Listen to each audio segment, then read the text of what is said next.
Assalamualaikum warahmatullahi wabarakatuh. Kali ini kita akan belajar bersama bagaimana itu uji kompetensi ganis PH perencanaan hutan. Ada beberapa tips yang akan kita sampaikan terkait dengan pelaksanaan uji kompetensi berdasarkan pengalaman kita mengikuti uji kompetensi, tapi meskipun hingga saat ini ganis PH untuk uji kompetensi ganis PH belum ada uji kompetensinya karena LSP-nya belum siap, kemudian juga SKKN-nya kemungkinan akan ada perubahan, tapi yang akan kita sampaikan di sini adalah tips secara umum mengikuti uji kompetensi dengan melihat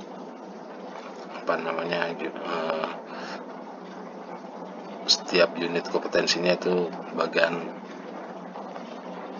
unjuk kerjanya. Baiklah, kita mulai. Bismillahirrahmanirrahim. Jadi untuk ganis PH perencanaan hutan itu terdiri dari 8 unit kompetensi. Yang pertama, menerapkan K3, kemudian mengorganisasikan pekerjaan, ketiga, melakukan komunikasi efektif, keempat, menyusun rencana inventarisasi tegakan hutan, kelima, melaksanakan inventarisasi tegakan hutan, nomor 6, menyusun laporan hasil inventarisasi, 7, menyusun rencana pengolahan hutan jangka panjang, pemanfaatan hasil hutan kayu, dan yang 8, menyusun rencana tahunan pemanfaatan hasil hutan kayu. Baik, kita ulas untuk setiap unit kompetensinya. Yang pertama adalah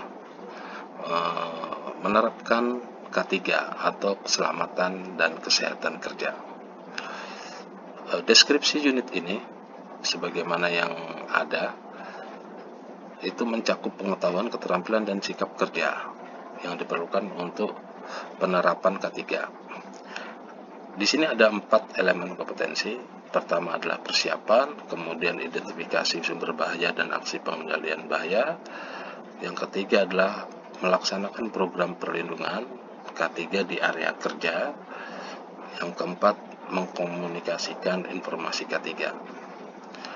Adapun kriteria unjuk kerjanya, ini tentunya panduan program atau juknis mengenai K3 di tempat kerja kita sesuai dengan kebutuhan. Jadi kita siapkan, biasanya itu ada bimbingan teknis atau seminar dan semacamnya dari Dinas Ketenagakerjaan untuk penyusunan SOP atau pedoman K3 di lingkungan kerja kita.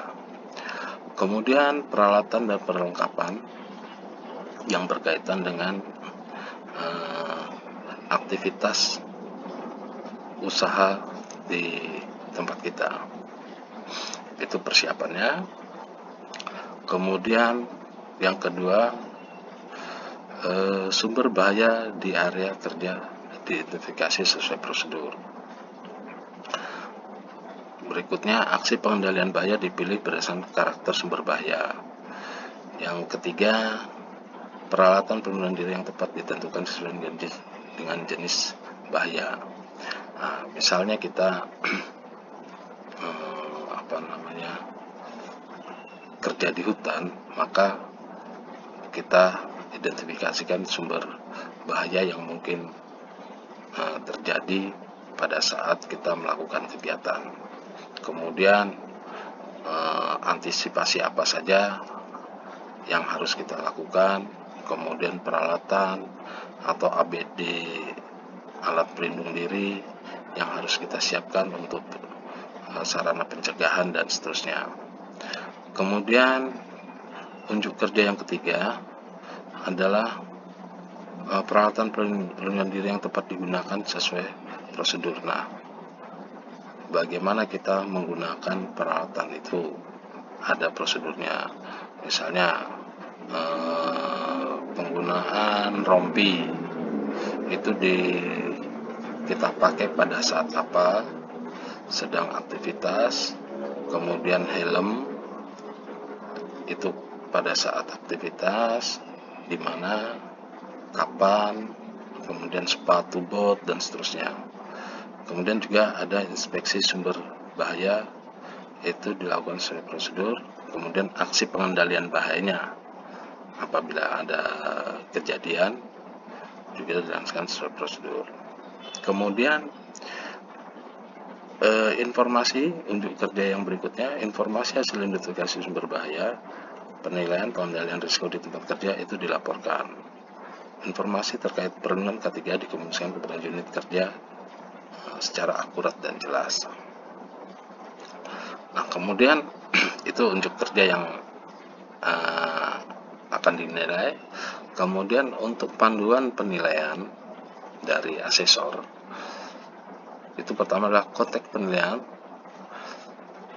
dilakukan di tempat TUK, tempat kerja atau tempat simulasi. Nah, kemudian metode asesmen yang dapat diterapkan berupa tes lisan, tes tertulis, atau observasi di tempat kerja, demonstrasi, simulasi, verifikasi bukti, portofolio, wawancara, serta metode lain yang relevan. Penilaian asesmen kompetensi dilakukan pada aspek pengetahuan, keterampilan, dan sikap kerja untuk memenuhi ketercapaian kompetensi yang ditetapkan. Jadi penilaian dilakukan pada tempat uji kompetensi, itu sudah ditentukan oleh LSP, sudah diverifikasi, memenuhi persyaratan teknis dan seterusnya. Kemudian di tempat kerja itu berarti di tempat kerja kita, itu apabila asesornya kita undang berdasarkan kesepakatan, atau tempat kerja simulasi ini di tempat lain yang memungkinkan untuk dilakukan simulasi berdasarkan kesepakatan. Metode itu disesuaikan dengan lokasi, kemudian juga dengan dari asesor, ditentukan oleh asesor, meliputi aspek pengetahuan, keterampilan, dan sikap kerja. Untuk persyaratan konsen tidak ada. Kemudian pengetahuan yang diperlukan untuk proses kompetensi adalah sistem manajemen K3, kemudian juga hierarki pengendalian bahaya. Sedangkan untuk keterampilannya itu bagaimana cara menggunakan alat pengendalian bahaya. Sikap kerja ada 3, teliti, cermat, dan disiplin. Aspek kritis, ketepatan dalam melakukan identifikasi bahaya di tempat kerja. Selalu aspek kritis akan menjadi fokus dari asesor dalam uji kompetensi. Nah, di sini adalah ketepatan dalam melakukan identifikasi bahaya di tempat kerja. Tips yang bisa kita sampaikan. Jadi pertama, kuasai peraturan terkait dengan K3, kemudian kuasai SOP terkait K3 yang berlaku di lokasi kerja di tempat kita. Kemudian kuasai dan pahami manajemen K3, bagaimana mengidentifikasi dan menilai risiko kerja. Misalnya tadi kita ini kaitannya dengan perencanaan hutan. Tentunya perencanaan hutan itu inventarisasi atau cruising ke hutan. Nah, berarti dalam kegiatan cruising itu akan ada mobilitas, transportasi ya, itu seperti apa, apakah kita menggunakan darat, mobil apa, kemudian atau menggunakan melalui jalur air, perahu, boat, dan seterusnya. Kemudian akomodasi pada saat kita cruising, itu di tenda atau di camp atau seperti apa. Kemudian penggunaan alat pada saat kita kerja, itu tentunya kita menggunakan parang atau peralatan lain yang itu bisa terdapat resiko terhadap keselamatan maupun kesehatan. Jadi terkait dengan keselamatan, bagaimana pada saat proses mobilisasi kita dalam kendaraan, kemudian pada saat kita kerja menggunakan peralatan, kemudian untuk terkait dengan kesehatan kerja mungkin di hutan itu kemungkinan kena malaria dan seterusnya, itu perlu kita lakukan penilaian resiko juga. Kemudian kuasai fungsi APD, alat pelindung diri, standar sesuai dengan kegiatan lokasi. Apakah itu berarti kalau kita ke lapangan, cruising berarti paling tidak sepatu boot, sarung tangan, helm, mungkin rompi, dan seterusnya. Kemudian kuasai juga fungsi dan cara penggunaan peralatan K3. Terakhir, kalau kita punya portofolio terkait dengan kegiatan K3, misalnya bimbingan teknis dengan Dinas Tenaga Kerja, seminar, atau surveillance dari konsultan terkait dengan K3, atau penyusunan SOP, dan seterusnya, itu kita sampaikan yang di mana kita ada keterlibatan di situ. Nah, itu untuk penerapan K3. Kita lanjut, mudah-mudahan ini bisa dipahami. Untuk unit kompetensi selanjutnya adalah mengorganisasikan pekerjaan. Seorang canhut dalam melaksanakan cruising, tentunya dia bukan hanya sebagai pelaksana, tapi juga sebagai ketua atau leadernya. Jadi setidaknya harus bisa mengorganisasikan pekerjaan, distribusi pekerjaan, dan mengatur orang-orang atau personel. Jadi untuk elemen kompetensi terkait dengan mengorganisasikan pekerjaan ada dua. Pertama, persiapan, kemudian juga koordinasi pekerjaan. Kriteria unjuk kerjanya, ini rencana kerja disusun sesuai kebutuhan, kemudian peralatan dan perlengkapan disesuaikan dengan kebutuhan, sedangkan untuk koordinasi pekerjaan, rencana kerja dikoordinasikan kepada tim dan atau pihak terkait.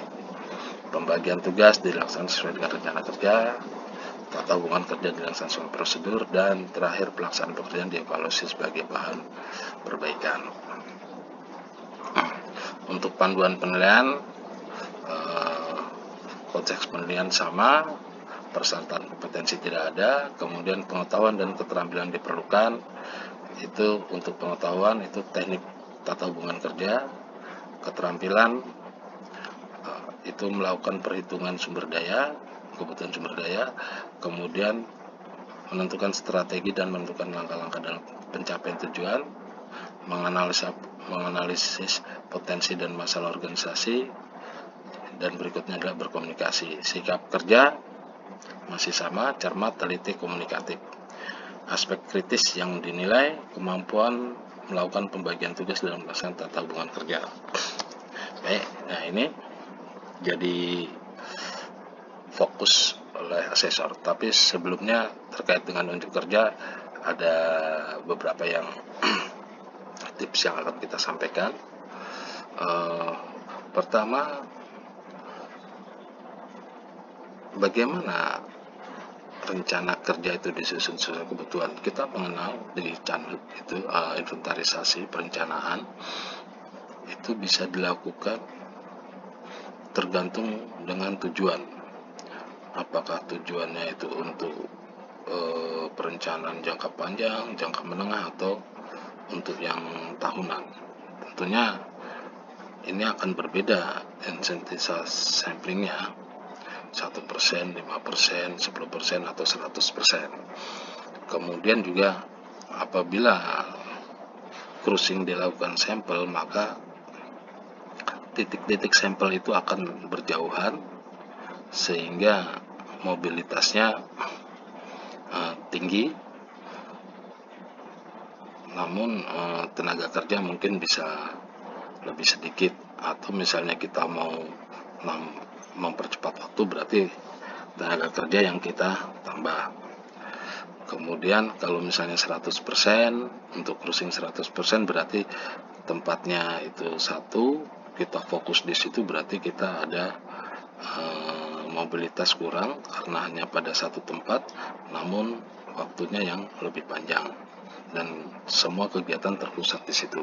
Nah, di sini ini kemampuan kita untuk membuat perencanaan berapa jumlah tenaga kerja atau buruh yang kita perlukan, kemudian biayanya berapa, kemudian waktunya berapa, dan seterusnya dan seterusnya.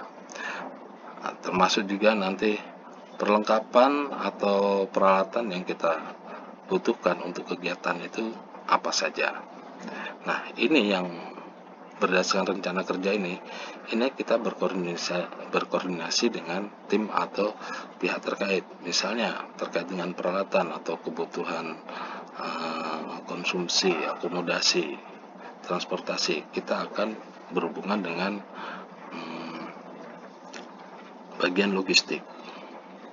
Kemudian terkait dengan penganggaran, kebutuhan biaya, kita tentunya akan berkoordinasi dengan bagian keuangan. Berapa dana yang tersedia atau berapa dana yang kita butuhkan, ya, dan seterusnya dan seterusnya. Kemudian apabila sudah beberapa parameter atau itu sudah dalam perencanaan sudah kita tentukan, tentunya misalnya ada berakibat ke jumlah tenaga kerja yang berkurang atau bertambah. Nah, ini kita lakukan pembagian tugas. Mungkin ada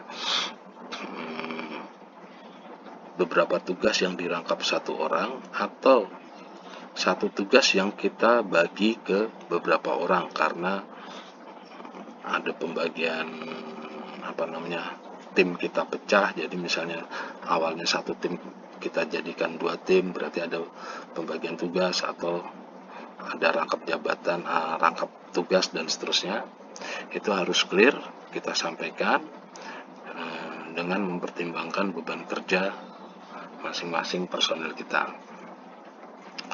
Kemudian tata hubungan kerja dilaksanakan sesuai prosedur. Ini bagaimana kita mengkomunikasikan perencanaan kita, pelaksanaan pekerjaan kita kepada atasan atau kepada bagian lain sesuai dengan tata hubungan kerja yang ada di organisasi kita atau di perusahaan kita. Kemudian hasil pekerjaan kita itu akan menjadi bahan evaluasi untuk perbaikan ke depannya.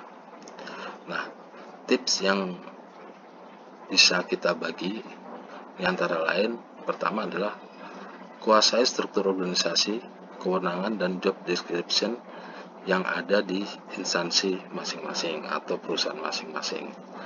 Kemudian kuasai SOP yang memuat atau menunjukkan tata hubungan kerja.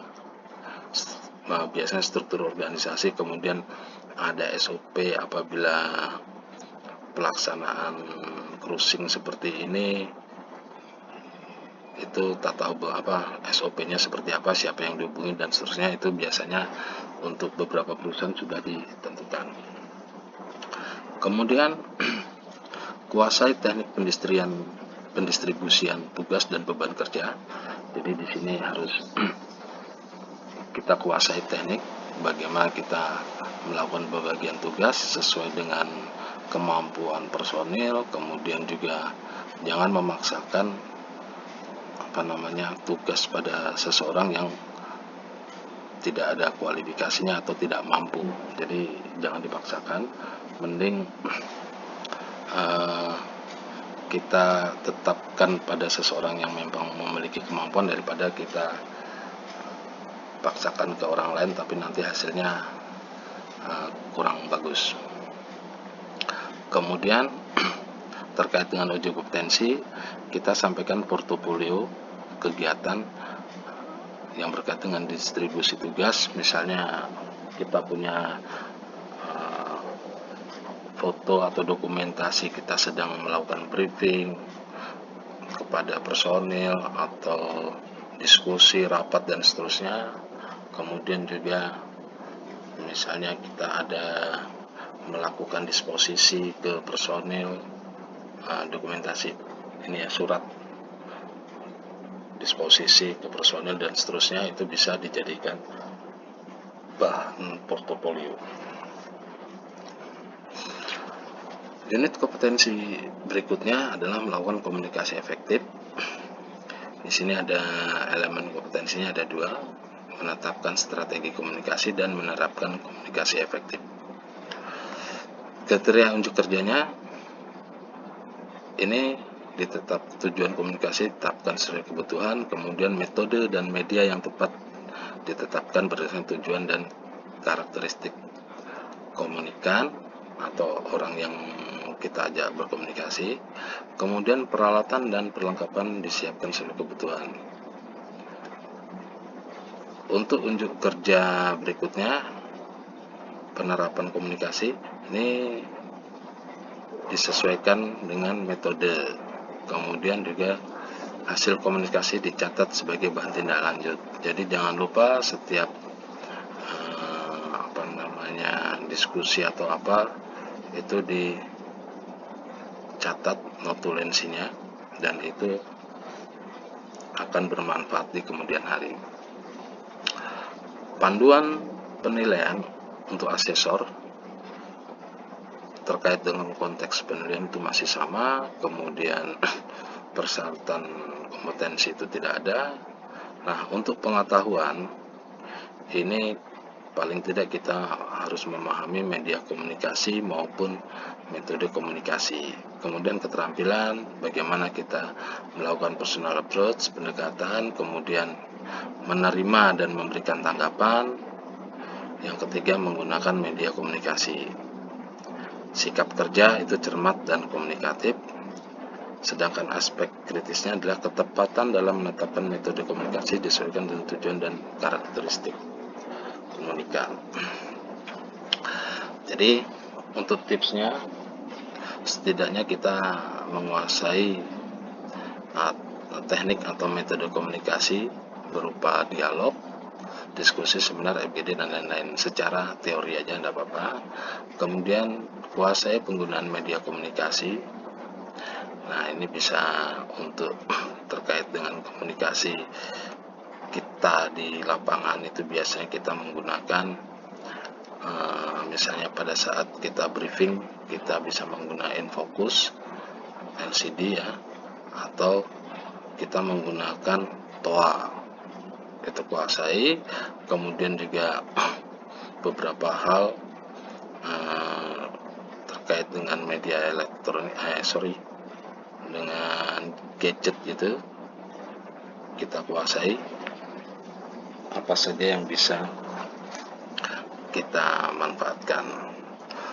Untuk komunikasi efektif ini biasanya asesor melakukan penilaian sambil lalu, tidak terlalu mendalam, tidak terlalu fokus, karena dari proses uji kompetensi itu akan terlihat bagaimana kemampuan komunikasi kita, dan itu dapat dinilai oleh asesor.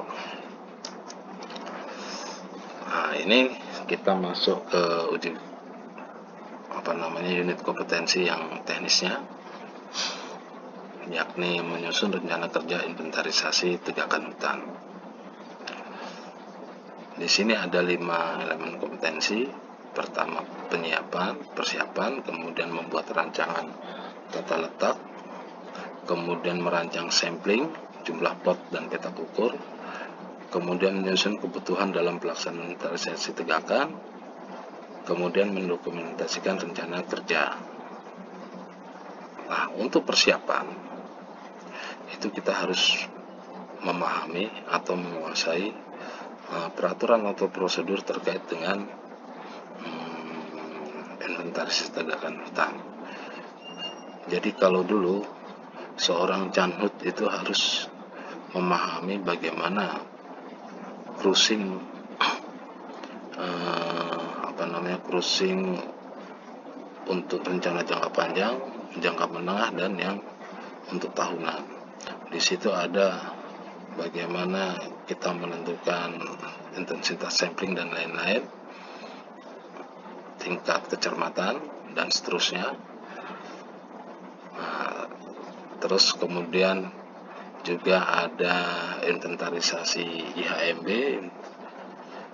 inventarisasi hutan menyeluruh berkala, karena ada perubahan dari yang RKPH 20 tahun menjadi RKU 10 tahun, kemudian RKT kalau dulu RKPH itu 20 tahun, kemudian RKL 5 tahun, dan RKT untuk 1 tahun. Nah, ini ada perubahan. RKU 10 tahun itu dasarnya adalah IHMB, kemudian RKT dasarnya adalah ITSP. Kemudian ada cruising lagi ITT, inventarisasi tegakan tinggal. Itu untuk pengelolaan hutan alam, sedangkan untuk hutan tanaman itu cruisingnya berbeda juga, karena itu hutan tanaman jadi menggunakan plot lingkaran. Di sisi lain kita juga harus, dengan adanya perkembangan, kita juga diminta untuk menguasai inventarisasi potensi terkait dengan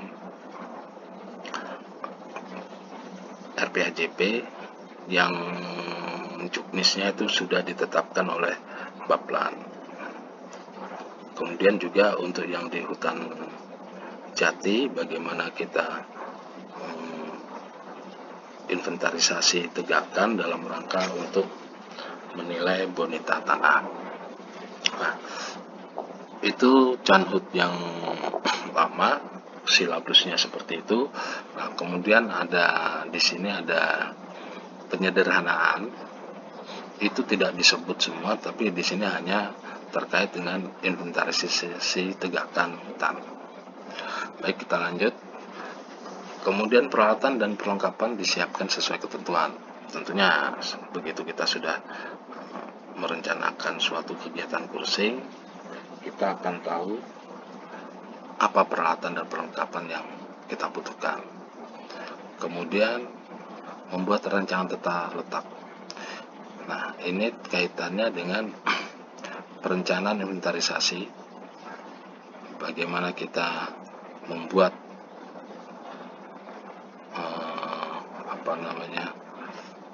samplingnya, apakah dengan jalur, petak ukur, dan seterusnya.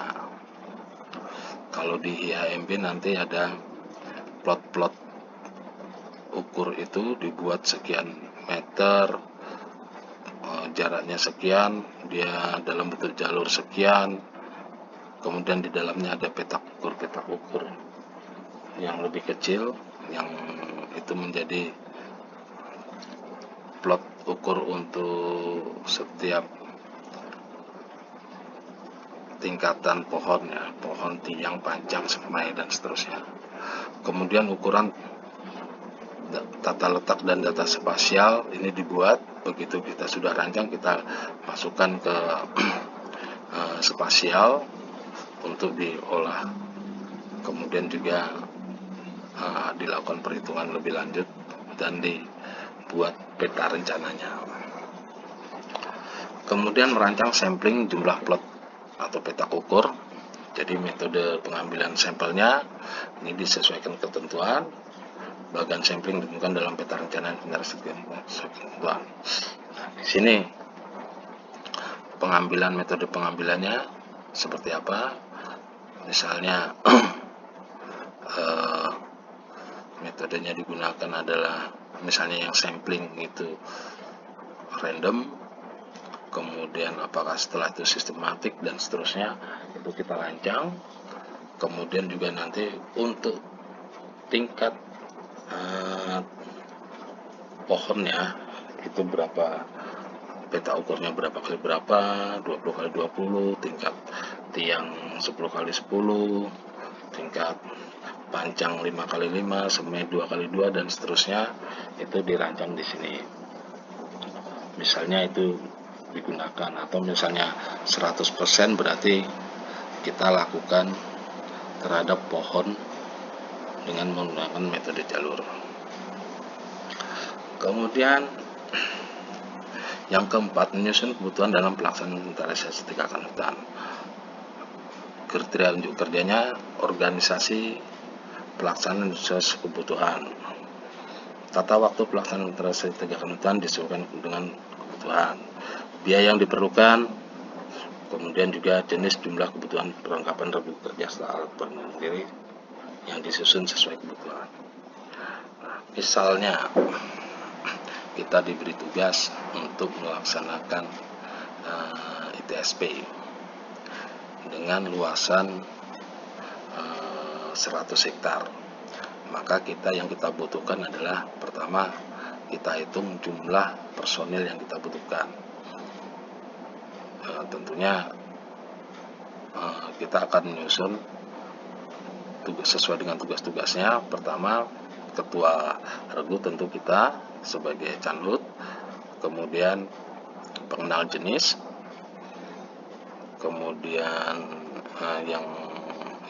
yang bantu ngerintis, membuat rintisan, kemudian pengukur dimensi pohon, pemegang tali op, atau kemudian misalnya kita 100% berarti itu kita akan camping, berarti kita juga perlu kebutuhan camping itu berapa, kemudian berapa hari, kemudian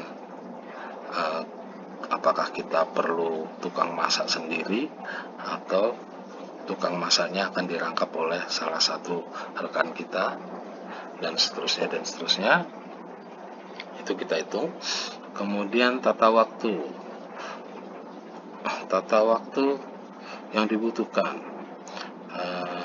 Kalau standar yang ada itu adalah 2 hektar per hari, 4 hektar per hari, kurang lebih seperti itu. Berarti 100 hektar akan kita selesaikan dalam waktu 25 hari. Jadi tadi kemampuan cruising satu regu adalah 2 jalur per hari, atau ini masih kita anggapan lebar jalur 20 dikali panjang 1 kilo, maka satu jalur adalah 2 hektar. Kemampuan satu regu 2 jalur berarti dalam satu hari kita bisa menyelesaikan 4 hektar. Nah, kalau 100 hektar berarti 25 hari waktu yang kita butuhkan. Itu dalam kondisi normal. Tapi apabila kemudian kondisi topografinya relatif datar, kemudian pohonnya juga relatif lebih sedikit, itu biasanya bisa 4 atau 5 jalur bisa selesai dalam satu hari. Tapi ini juga tergantung dari keterampilan personil. Kalau yang sudah biasa bisa cepat, tapi kalau yang masih belajaran ya tentunya akan lambat. Atau bisa juga kita sekali jalan cruising itu kita lakukan langsung 2 jalur, jadi personil kita tambah, kita jalan sekali jalan 2 jalur, itu juga bisa mempercepat pelaksanaan. Nah, tentunya jumlah tenaga akan lebih banyak tapi waktu lebih sedikit. Itu akan berimplikasinya dengan biaya. Nah, perhitungan biaya ini dapat ditentukan setelah jumlah personil maupun waktunya sudah kita dapat, baru kita dapat estimasi biaya. Nah, ini kita hitung berapa HOK, kemudian peralatan dan perlengkapan apa yang harus kita beli atau yang sudah tersedia di gudang. Jadi itu kita hitung semua dan kita sampaikan ke pimpinan atau ke bagian keuangan. Kemudian dokumentasi rencana kerja. Nah, ini perencanaan itu kita lakukan dokumentasi dalam bentuk laporan rencana, dilengkapi dengan tentunya dengan peta kerja kita seperti apa yang akan kita laksanakan cruisingnya. Untuk panduan penilaian oleh asesor, itu konteks penilaiannya masih sama seperti yang ada. Kemudian persyaratan kompetensi tidak ada. Apakah dia harus sudah pernah ikut kursus JIS atau kursus IHMB atau mengenal pohon dan seterusnya, itu tidak dipersyaratkan. Kemudian terkait dengan pengetahuan dan keterampilan diperlukan, pertama untuk pengetahuan itu teknik atau metode inventarisasi hutan harus kita kuasai. Kemudian keterampilan itu menyortir dan mengklasifikasi peta tematik. Berikutnya mengaplikasi metode statistika dan membaca peta. Sikap kerja yang diperlukan itu teliti dan cermat. Kemudian aspek kritisnya ketepatan plotting lokasi sampling dalam peta kerja dan ketepatan dalam merancang sampling. Mohon maaf. Nah, kita lanjut. Nah, ini aspek kritisnya. Kemudian sedikit tips yang bisa saya sampaikan. Itu pertama adalah kuasai teori dasar inventarisasi hutan. Bagaimana teknik sampling, menentukan teknik sampling, bagaimana kita membuat sampling, intensitas sampling dan seterusnya. Kemudian juga uji statistik. IHMP menghendaki errornya di bawah dari 5%. Apabila 1% udah oke, kalau 5% seperti apa dan seterusnya. Itu perlu uji statistik perlu kita kuasai. Kemudian kuasai juga aturan terkait dengan inventarisasi hutan. Untuk saat ini IHMB itu sudah ada perubahan, lebih simpel. Yang dulu itu harus begini, kemudian pakai dan biaya besar. Sekarang ada Quick IHMB yang memanfaatkan teknologi citra satelit atau foto udara. Itu kita kuasai, itu ada di lampiran P8 2021. Kemudian juga aturan terkait dengan ITSP untuk yang 100%. Kemudian juga inventarisasi dalam rangka RPAJP KPH, hutan jati dan seterusnya. Mana yang menjadi tugas kita, itu kita kuasai. Kemudian kuasai metode inventarisasi tegakan hutan. Itu metodenya seperti apa? Apakah 100% sampling dan seterusnya. Kemudian kuasai teknik penyusunan rancangan sampling sesuai dengan tujuan perencanaan. Ini kaitannya yang tadi, karena implikasinya dengan biaya, waktu, jumlah personil maupun intensitas sampling. Kalau misalnya itu untuk rencana jangka panjang, tentunya intensitas samplingnya dia hanya sekian persen. Tapi kalau untuk rencana tahunan, itu mintanya sensus 100%. Kemudian yang paling penting adalah kuasai teknik plotting titik koordinat di lapangan ke dalam peta kerja maupun sebaliknya. Perhatikan titik ikat. Nah, ini pengalaman pada saat uji kompetensi dulu. Ada teman yang canhut, jadi oleh asesor diminta bagaimana memplotting titik di lapangan saat itu kita berada, ngetek di GPS koordinatnya berapa, kemudian mengkonversikan titik itu memproyeksikan ke peta,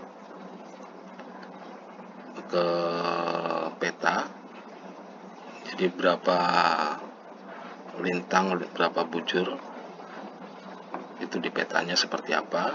Kalau dia menggunakan aplikasi JIS ya silahkan pakai itu, atau misalnya pakai manual bagaimana membaca petanya. Dan juga sebaliknya, ada peta kerja,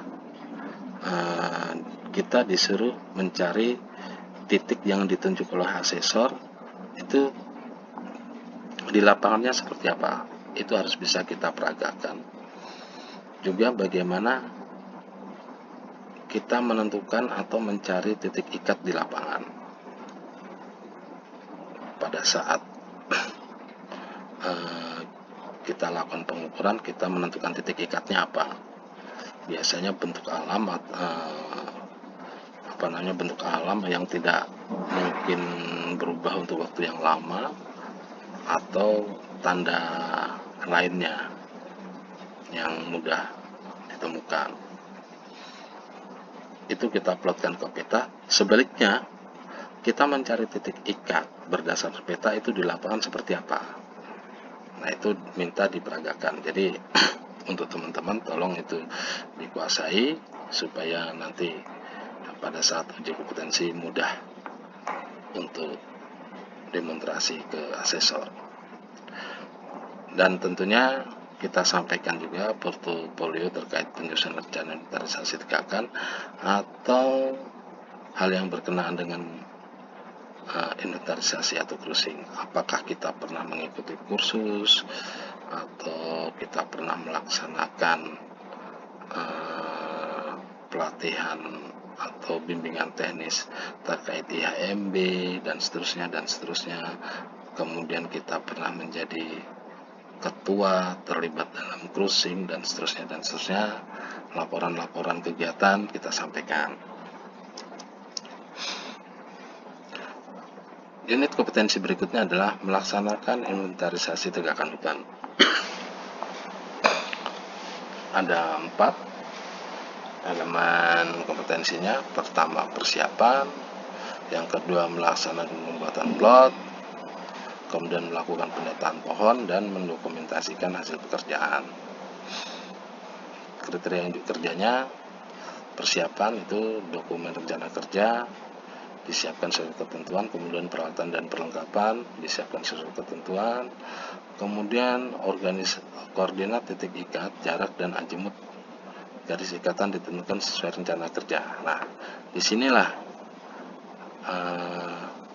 biasanya asesor meminta untuk didemonstrasikan bagaimana mencari titik-titik yang ada di peta itu di lapangan seperti apa.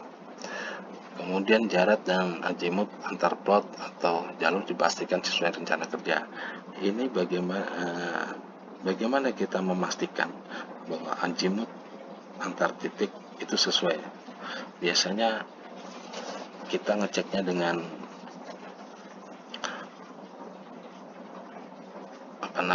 dengan memutar balik arah kompas ya, ke depan berapa, ke belakang berapa, kemudian kita lihat di peta, kita cek apakah sudah sesuai atau belum.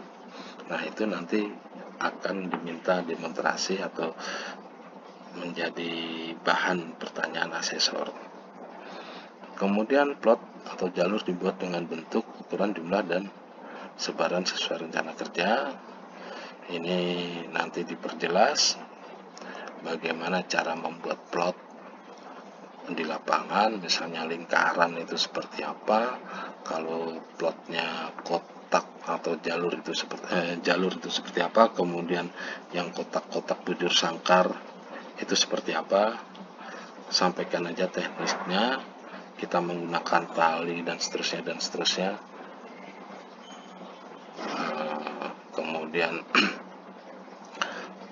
teknik antar plotnya juga kita sampaikan. Kemudian Unjuk kerja berikutnya melakukan pendataan pohon. Jenis pohon ditetapkan sesuai ketentuan, kemudian pohon diukur sesuai ketentuan, penandaan pohon dilakukan sesuai ketentuan, dan informasi umum dicatat sesuai ketentuan. Yang pertama, jenis pohon ditetapkan sesuai ketentuan. Ingat, kita bukan pengenal jenis, kita canhut. Belum tentu seorang canhut itu mengenal jenis pohon. Tapi hal yang perlu disampaikan di sini adalah kita memahami bagaimana cara pengenalan jenis pohon. Pertama dari daunnya, dari kulitnya, dari buahnya, dari getahnya, dari penampilan arsitekturnya dan seterusnya. Itu kita sampaikan, kemudian dari situ kita bisa peroleh nama jenisnya, nama daerah lokal, nama daerahnya, kemudian nama pedagangnya apa, itu kita sampaikan. Kemudian pohon diukur sesuai ketentuan. Pengukuran dimensi pohon terdiri dari pengukuran diameter atau keliling, kemudian luas bidang dasar bisa juga, atau setidaknya diameter keliling dan tinggi pohon. Nah, itu dari situ kita akan bisa peroleh luas bidang dasar dan perkiraan volume pohon ya. Jadi teknik pengukuran pohon itu baik diameter atau keliling harus kita kuasai. Bagaimana kita mengambil ukuran diameter pohon atau keliling itu setinggi apa? Setinggi dada, 1,3 dari tanah, atau 20 cm dari banir, dan seterusnya. Kemudian pengukuran tinggi pohon. Pengukuran tinggi pohon itu dimulai dari mana? Dari pangkal sampai bebas cabang atau sampai ke seluruh tajuk. Itu dilakukan sesuai dengan tujuan dari inventarisasi. Kalau kita inventarisasi untuk pemanfaatan hutan, tentunya kita akan mengukur volume potensi kayunya. Tapi kalau kita untuk kepentingan lain, penelitian, mungkin kita akan mengukur sampai dengan tinggi seluruh pohon, dari pangkal sampai ke tinggi seluruhnya. Itu kita sampaikan bahwa tata cara pengukuran dimensi pohon itu dilakukan berdasarkan tujuan inventarisasi. Kemudian penandaan pohon dilakukan sesuai ketentuan. Nah, penandaan pohon itu selain penomoran, jadi nomor pohon, kemudian jenis, diameter, petak, blok, dan seterusnya, itu disesuaikan dengan ketentuan. Kemudian juga penandaan menggunakan barcode, itu ketentuannya harus kita pahami bagaimana teknik membuat barcode itu. Kemudian ada juga penandaan pohon untuk beberapa tujuan inventarisasi, misalnya itu dalam rangka penelitian atau apa, itu penandaannya secara khusus. Kemudian pemberian nomor juga akan diatur tersendiri. Demikian juga untuk yang di hutan jati akan berbeda, di hutan tanaman berbeda. Informasi lain dicatat sesuai ketentuan. Informasi lain yang kita temui itu biasanya terkait dengan topografi, jenis tanah, kemudian mungkin kondisi tumbuhan bawah dan seterusnya, atau tanda alam sungai dan seterusnya, itu yang kita catat sebagai informasi umum. Terakhir, dokumentasi hasil pekerjaan itu terkait dengan pencatatan data dan informasi tadi ke dalam dokumen itu dilakukan dengan tali sheet, kemudian diadministrasikan sesuai ketentuan. Nah, ini kalau untuk di hutan alam itu kita kenal itu LHC dan RLHC, laporan hasil cruising dan rekap hasil cruising, kemudian juga peta pohon. Nah, itu nanti di unit kompetensi berikutnya, tapi setidaknya itulah yang akan kita lakukan.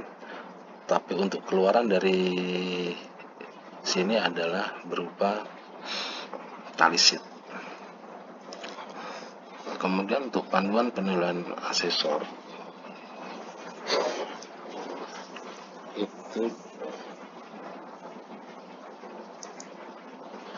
itu dilakukan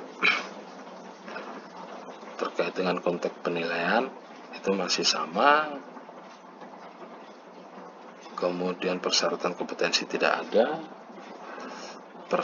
kemudian untuk pengetahuan itu tentunya inventaris tegakkan tinggal, kemudian keterampilan itu bagaimana mengidentifikasi pohon, kemudian melakukan pengukuran dimensi pohon, membuat plot atau jalur sampling, membaca peta, dan menggunakan pengamatan. Sikap kerja itu tentunya teliti dan cermat, kemudian aspek kritisnya ketepatan dalam menentukan titik ikat dan kecermatan dalam melakukan pendataan pohon, terutama jenis dan dimensi, karena potensi baru kita ketahui, dapat kita hitung apabila jenis pohonnya itu komersil atau tidaknya kita tahu, kemudian juga dimensi berapa potensinya itu kita ketahui, baru kita bisa menghitung berapa potensi hutan yang kita cruising. Tips itu kuasai teknik plotting titik koordinat lapangan ke dalam peta kerja dan sebaliknya, kemudian perhatikan titik ikat seperti yang saya sampaikan sebelumnya, kemudian kuasai penggunaan GPS, kemudian kuasai pembuatan plot sampling, baik itu jalur atau petak ukur, mau bentuknya kotak bulat atau lingkaran atau seperti apa, kemudian atau transect juga bisa kalau itu sifatnya untuk HBK, kemudian juga sebaran sampelnya sesuai dengan metode maupun intensitas sampling. Jadi ada metode yang menggunakan sebaran plot sampling itu berdasarkan penutupan hutan, tapi ada juga yang harus merata di seluruh areal kerja atau wilayah yang akan kita lakukan cruising. Jadi itu kita sesuaikan dengan metode yang diminta. Kemudian juga kuasai teknik pengambilan data tegakan untuk setiap klasifikasi, apa itu semai, pancang, tiang maupun pohon. Kemudian kuasai teknik dasar pengenalan jenis pohon seperti yang saya sampaikan tadi, dari daunnya, pertama dari penampilan dulu, bentuk arsitektur, kemudian dari pohon, bentuk daun, buah, kemudian kulit, batangnya, getah, dan seterusnya. Kemudian kuasai teknik pengukuran dimensi pohon, diameter dan tinggi, termasuk rumus untuk mengetahui volume pohon. Kuasai penggunaan alat ukur dimensi pohon, misalnya piben, mengukur keliling, mengukur diameter seperti apa, kemudian untuk mengukur atau pakai garpu pohon atau pakai apa untuk mengukur dimensi, kemudian juga alat ukur tinggi, apakah itu hada, Kristen meter, dan seterusnya.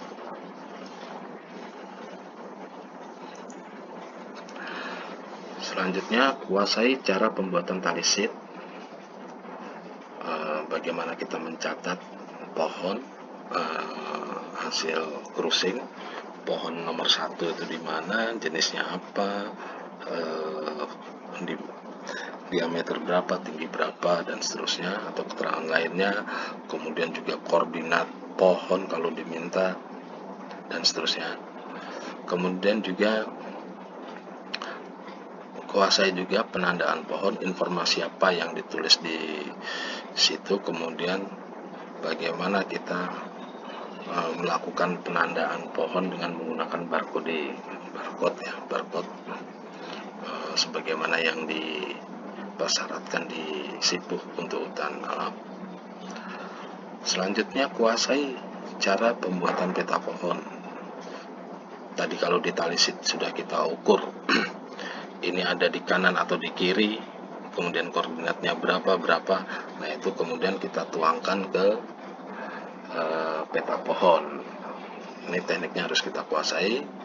Kemudian terakhir adalah sampaikan portofolio berupa sertifikat pelatihan maupun laporan kegiatan yang berkaitan dengan pelaksanaan cruising yang pernah kita ikuti. Kemudian menyusun unit kompetensi berikutnya adalah menyusun laporan hasil inventarisasi. Ini elemen kompetensinya ada 3, persiapan, kemudian mengolah data, dan dokumentasi hasil pekerjaan. Persiapan itu adalah kita mengumpulkan dokumen hasil pelaksanaan, kemudian peralatan perlengkapan yang akan kita gunakan, apakah itu komputer, meja gambar, dan seterusnya.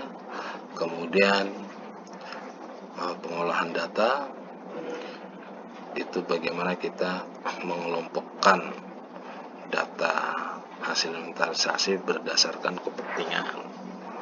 Misalnya untuk penebangan atau eksploitasi tentunya kita akan mengelompokkan berdasarkan pohon yang dapat ditebang, ketentuannya berapa, diameter apakah itu 40 up atau 30 up, dan seterusnya.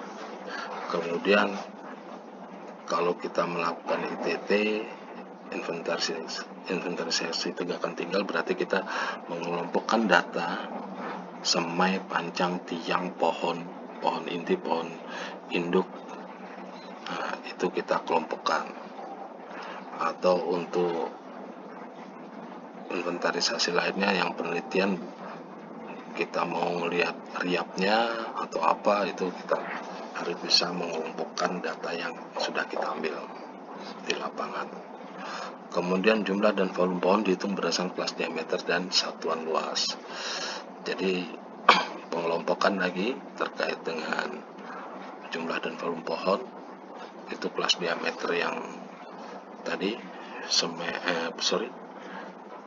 tiang berapa, pohon berapa, kemudian di atas misalnya 20 up, kemudian kita bagi lagi 20 sampai 30 atau 40 cm berapa, di atas dari 40 atau di atas 50 cm ada berapa.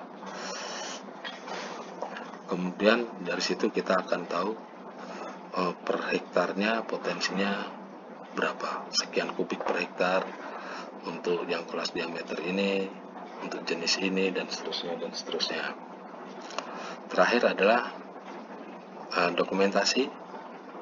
Ini berupa LHC atau laporan lain sesuai dengan kepentingan, kemudian termasuk peta pohon dan seterusnya sesuai dengan ketentuan atau tujuan dari inventarisasi yang kita lakukan. Untuk panduan penilaian, konteks penilaiannya sama, persyaratan masih sama, tidak ada. Untuk pengetahuannya ya tentunya terkait dengan inventarisasi tegakan hutan, kemudian keterampilan itu adalah mengolah data hasil inventarisasi tegakan hutannya, cara mengolahnya tadi, mengelompokkan menurut kepentingan, kemudian terakhir adalah berapa kubik per hektar per kelas diameter atau per jenisnya, kita bisa lakukan perhitungan. Sikap kerja yang diperlukan adalah teliti dan cermat, sedangkan aspek kritisnya ya tentunya ketelitian dalam melakukan pengolahan data. Tips, kuasai klasifikasi atau pengumpulan data hasil inventarisasi tegakan. Kemudian kuasai metode pengolahan data dan uji statistik. Untuk IHMB itu akan banyak klasifikasi yang harus kita lakukan pengolahan data berdasarkan jenis, berdasarkan kelas, diameter, dan seterusnya. Kemudian uji statistiknya juga banyak kita lakukan. Kemudian juga kita harus menguasai metode analisa vegetasi, perhitungan potensi lainnya sesuai dengan perencanaan, tujuan perencanaan. Kemudian kuasai juga prinsip perhitungan tabel tegakan atau tabel volume lokal dan atau tabel volume untuk per jenis. Biasanya kalau yang per jenis itu ya semuanya terkait dengan rata-rata ini ya, bentuk pohon, faktor bentuknya. Kemudian juga kuasai teknik atau format penyajian data potensi spasial dan non spasial. Kalau yang non spasial atau numerik itu terkait dengan kita mainkan di program Excel itu bisa, tapi kalau untuk yang penyajian secara spasial ini kita akan bermain di pertama di atributnya dulu, baru kita mainkan warna-warna itu. Nah, di situ teknik yang harus kita kuasai untuk menyampaikan hasil inventarisasi. Kemudian unit kompetensi berikutnya terkait dengan penyusunan RPHJP pemanfaatan hasil hutan kayu.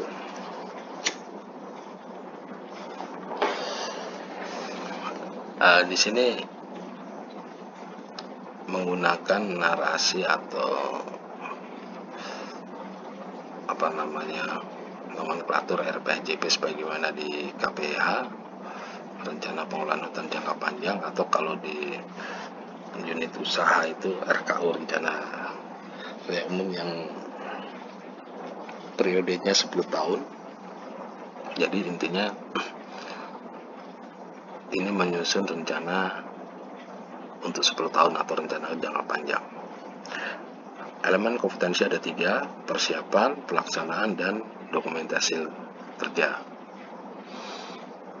Kriteria unjuk kerjanya tentunya peraturan atau prosedur yang sudah ditentukan sesuai dengan kebutuhan, kemudian peralatannya apa saja, kemudian untuk pelaksanaannya.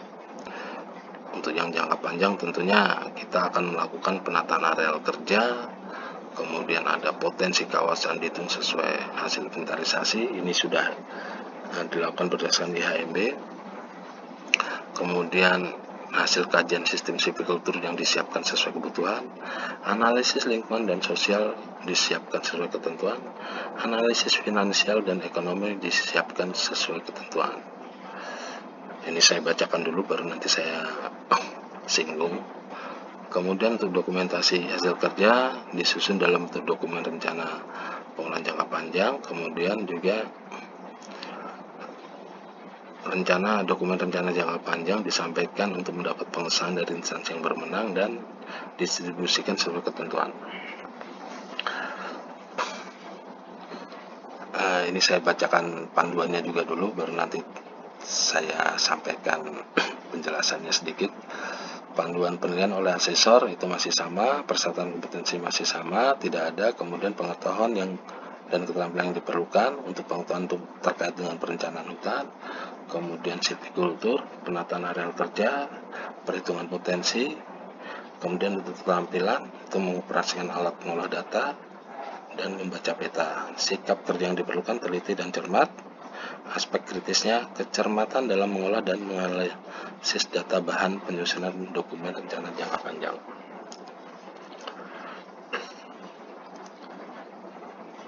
Kecermatan dalam mengolah dan menganalisis data bahan penyusunan dokumen rencana jangka panjang. Jadi di sini lebih menitik beratkan pada mengolah dan menganalisis data bahan penyusunan. Jadi hasil inventarisasi yang dilakukan dalam hal ini IHMB untuk RKU atau RPJP atau inventarisasi dengan intensitas 1, 5 atau 10%, itu yang akan kita olah untuk penyusunan rencana jangka panjang.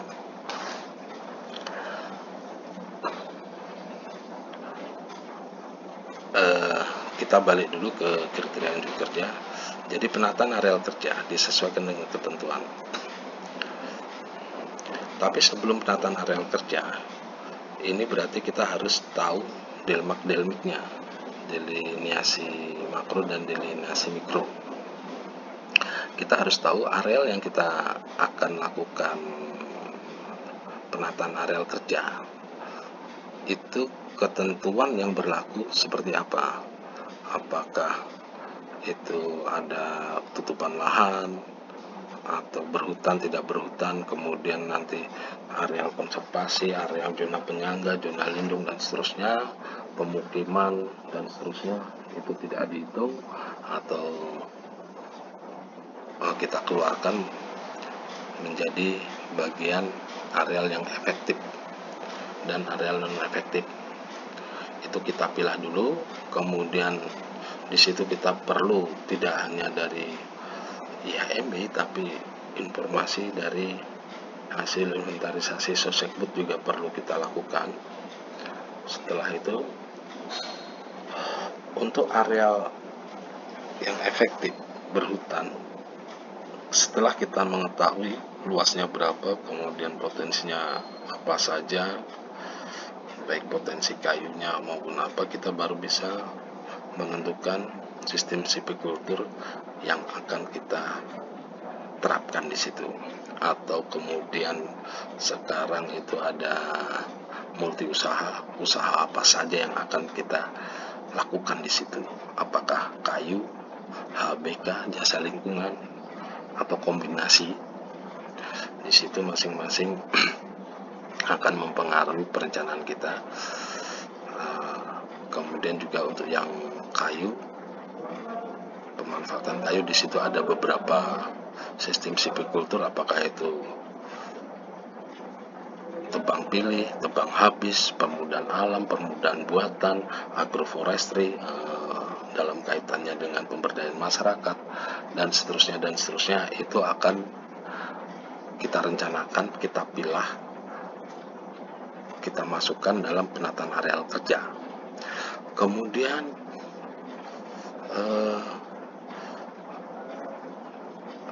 potensi yang ada dan sistem yang akan kita terapkan, kita coba lakukan analisa finansial, analisa ekonominya, apakah menguntungkan, apakah ini menguntungkan, katakanlah misalnya karena topografi dan lain-lain kita menggunakan sistem silvicultur tebang pilih. Kemudian karena di situ ada tutupannya sudah berkurang atau sudah merupakan hutan sekunder dan potensinya kurang, maka di situ kita lakukan tebang habis dengan permudahan buatan. Kemudian jenisnya kita kombinasi, tidak hanya dari kehutanan tapi juga dalam rangka pemberdayaan masyarakat, kita tanam jenis yang bisa menghasilkan HBK dengan memanfaatkan pola agroforestry dan seterusnya, itu kita hitung, kita analisa keuntungannya atau analisa finansial maupun ekonominya, apakah ini menguntungkan secara ekonomi untuk diusahakan atau tidak. Misalnya ini menguntungkan tapi luasnya harus sekian, sementara yang tersedia sekian. Misalnya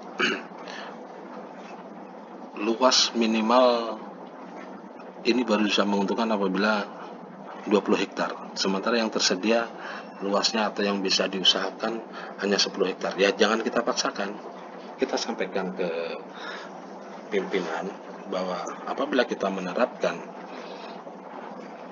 sistem silvicultur ini dengan jenis ini, ini tidak akan menguntungkan. BCR tidak akan tercapai, IRR tidak akan tercapai, dan seterusnya dan seterusnya. Kemudian di sini akan ada jasa lingkungan. Kita manfaatkan karena ada multi usaha, kita manfaatkan untuk jasa lingkungan. Jasa lingkungan apa? Misalnya air, atau kemudian untuk wisata dan seterusnya dan seterusnya. Itu kita lakukan analisa ekonomi juga. Jasa wisata, jangan karena di sini ada pemandangan indah kita buat jasa wisata, sementara lokasi usaha kita ada di ujung dunia yang aksesnya sangat sulit. Siapa yang akan datang ke situ? Sementara masyarakat, sosek masyarakat di daerah kita itu banyak yang buruh atau apa, bukan pegawai, jadi tingkat stresnya kurang. Kecuali kalau banyak pegawai, kota-kota besar, aksesnya mudah, tingkat stres penduduk tinggi, tentunya akan mencari hiburan ke wisata alam lah, yang lebih ke wisata alam untuk menghilangkan stres. Itu bisa dihitung. Tapi kalau udah di ujung dunia, aksesnya sulit, ya kemungkinan pengunjung tidak ada. Itu perlu kita perhitungkan. Kemudian kita lihat juga master plan pariwisata di daerah kita juga seperti apa, apakah mendukung atau tidak, dan seterusnya. Dan kalau itu kita mau pakai multi usaha. Tapi untuk saat ini kita batasi dulu pemanfaatan hasil hutan kayu. Di sini juga ada ketentuan lain terkait dengan real. Bagaimana penerapan real di lapangan? Bagaimana ketentuan silvicultur intensif, kewajibannya harus dilaksanakan oleh unit usaha. Ini pun juga harus kita plotkan daerah mana yang kira-kira bisa diterapkan silin dan seterusnya, di mana daerah yang akan kita manfaatkan untuk pemberdayaan masyarakat. Jangan kita pilih daerah yang karena kondisi alamnya atau kondisi tegakannya seperti itu, tapi sementara itu justru jauh dari pemukiman.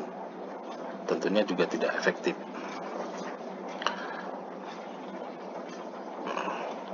Jadi hubungan lingkungan dan sosial itu juga harus kita perhatikan.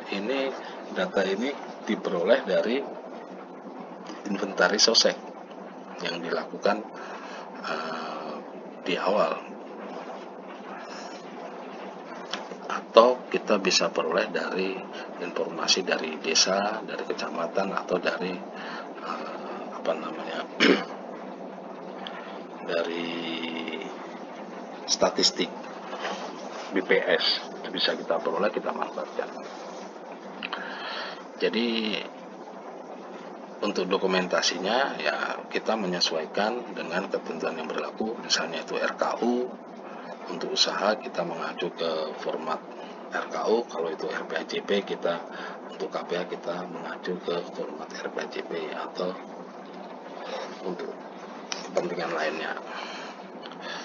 Kemudian dokumen rencana disampaikan untuk mendapat pengesahan dari instansi berwenang. Kalau RKU disahkan oleh pemberi izin, kalau RPAJP disahkan oleh Dirjen atas nama Menteri.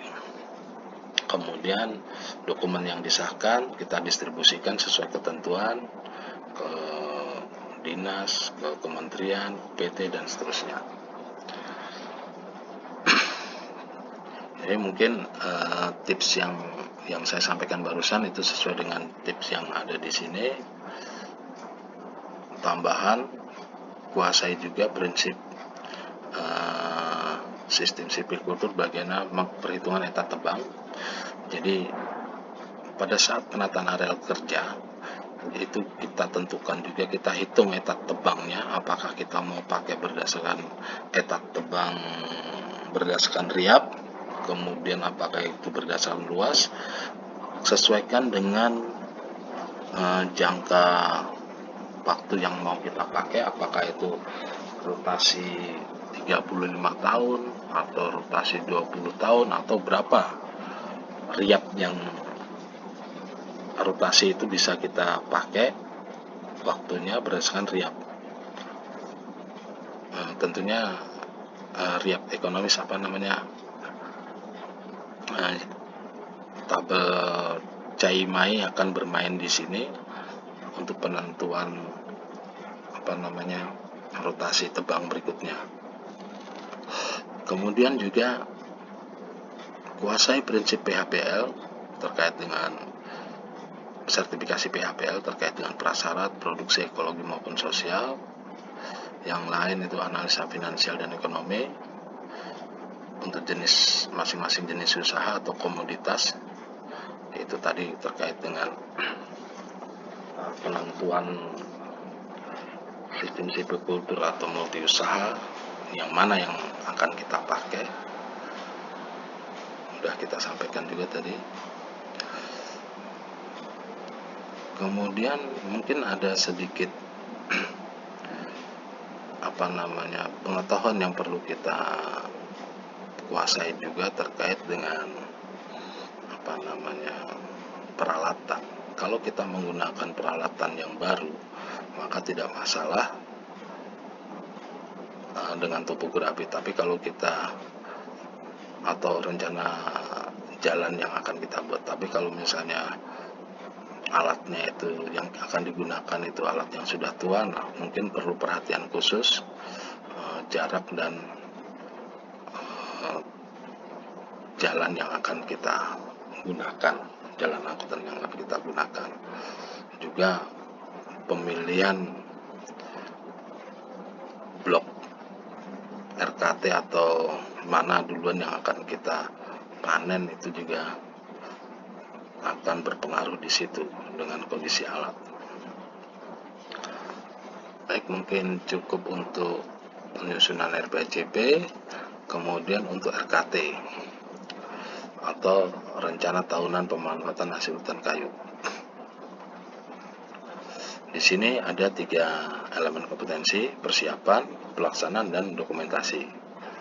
Kriteria unjuk kerjanya sama saja untuk yang persiapan, aturan, kemudian peralatan.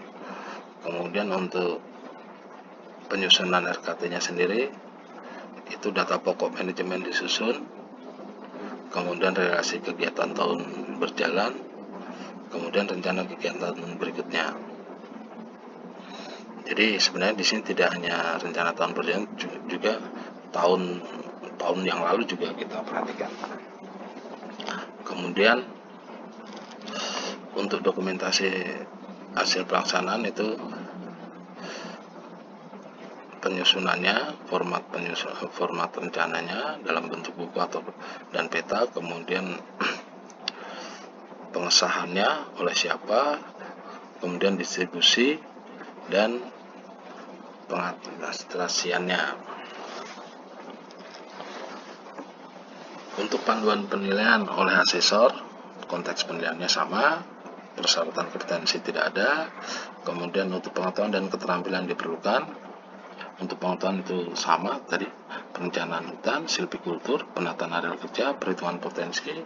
Kemudian keterampilan mengoperasikan alat pengolah data dan membaca peta, sikap kerja, teliti dan cermat, aspek kritisnya, kecermatan dalam mengevaluasi realisasi kegiatan tahun berjalan. Tipsnya adalah kuasai aturan terkait dengan perencanaan kehutanan, kemudian kuasai RPJP atau RKU yang telah disusun, kemudian kuasai teknik breakdown atau breakdown kegiatan pada RPJP atau RKU untuk setiap tahun. Jadi RPJP, RKU itu dibuat untuk 10 tahun. Nah, bagaimana cara membreakdown kegiatan untuk setiap tahun, baik itu luas atau pembagian itu. Kemudian kuasai format dan prosedur penyusunan RKT. Jadi kalau sudah bisa menyusun RPHJP, biasanya untuk menyusun RKT atau RPHJPD untuk KPH itu akan lebih mudah. Yang penting bagaimana kita bisa membreakdown atau membagi kegiatan yang 10 tahun itu menjadi kegiatan tahunan, tentunya dengan dengan memperhatikan realisasi tahun berjalan maupun tahun yang sudah lewat. Kalau itu sudah ini ya, jadi apakah itu kemudian jadi carry over atau apa, itu akan menjadi bahan pertimbangan kita dalam penyusunan RKT.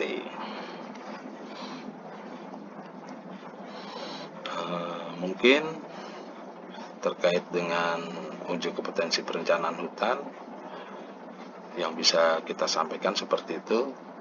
Ini berdasarkan pengalaman dan pemahaman saya. Terlepas itu nanti ada perbedaan atau ada pemahaman dari teman-teman yang berbeda atau dari asesor yang berbeda pemahamannya, kemudian dalam pelaksanaannya nanti ada perbedaan, kemudian SKKNI yang ada perubahan karena direvisi. Terlepas dari itu, inilah yang bisa saya sampaikan. Jadi apabila ada tidak berkenan atau ini ya, kami sampaikan permohonan maaf dan terima kasih. Semoga ini bisa memberikan manfaat, setidaknya sedikit membuka wacana supaya ada sedikit bayangan untuk mengikuti uji kompetensi GANIS PH perencanaan hutan. Demikian, terima kasih. Wassalamualaikum warahmatullahi wabarakatuh.